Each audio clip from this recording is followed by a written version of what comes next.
Buenos días, mi nombre es Antonio García Vinuesa y voy a presentar esta comunicación titulada Educar sobre el cambio climático, las barreras del sentido común. Una comunicación que ha sido elaborada en colaboración con el profesor Pablo Ángel Miracartea, que es el investigador principal del proyecto ResClima, donde se inscriben los resultados de esta investigación.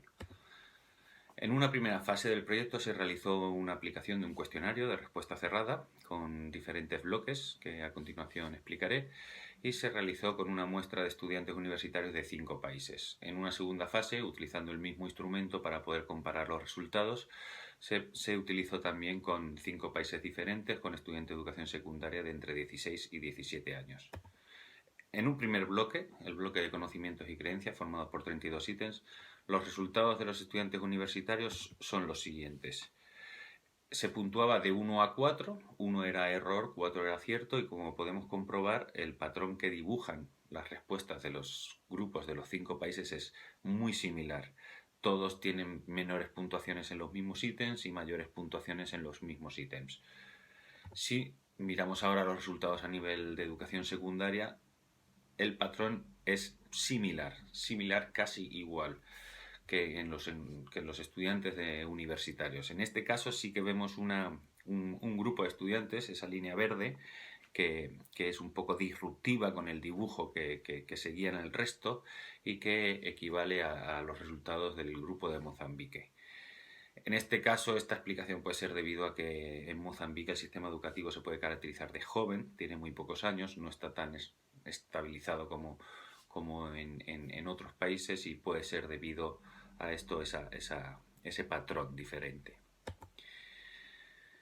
Como hemos visto, los estudiantes universitarios y estudiantes de secundaria responden correctamente a los mismos ítems y se equivocan o responden erradamente en los mismos ítems. Esos ítems están relacionados con 4 categorías principales que identificamos con teorías profanas o concepciones alternativas del sentido común. En un primer punto tenemos la confusión entre efecto invernadero y cambio climático, el efecto invernadero como un efecto natural que permitió la vida en la Tierra y el cambio climático como un fenómeno que está sucediendo debido a actividades humanas y que en cierto modo pone en peligro la vida de muchos seres vivos en la Tierra. Por otro lado, la capa de ozono, el agujero de la capa de ozono, es un elemento central de la representación del cambio climático en todos los estudiantes, tanto a nivel universitario como secundario.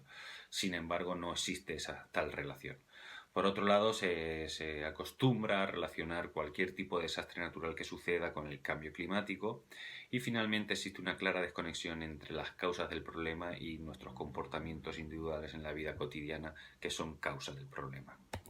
A nivel de percepciones, exploramos la atribución de responsabilidad a nivel nacional y personal y la valoración del riesgo igualmente a nivel personal y nacional.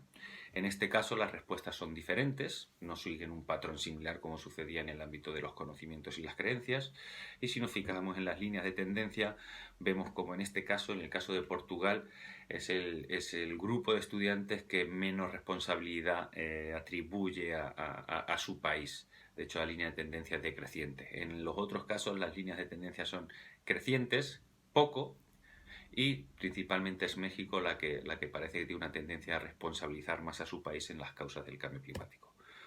A nivel personal de responsabilidad, los datos disminuyen, piensan que es más responsable su país que ellos mismos, y como veis la línea de tendencia en Portugal es mucho más inclinada, decreciente, la de México se queda casi prácticamente horizontal e Italia y España también descienden, o sea, tienden a responsabilizar sus actos personales en menor medida que a nivel nacional. Y en el caso de la responsabilidad de riesgo también obtenemos diferentes resultados, pero en este caso sí que tienden a ser un riesgo mayor en vez de menor, salvo un caso, en el caso de Italia, que es el que aquí se ve la diferencia. Todos tienden a valorar un alto riesgo, menos Italia, que incluso los estudiantes de educación secundaria tienden a valorarlo como bajo. A nivel personal, el riesgo es incluso menor, salvo en el caso de México. ¿Vale? Y en Italia ya, como veis, se comprueba cómo esa línea descendente de tendencia indica que tienden a no percibir un alto riesgo en el cambio climático en el caso de los estudiantes italianos. En conclusión, consideramos que los enfoques centrados en la alfabetización climática, en la transposición de conocimiento científico como idea de que ese conocimiento científico va a repercutir en los comportamientos individuales, creemos que no es el acertado.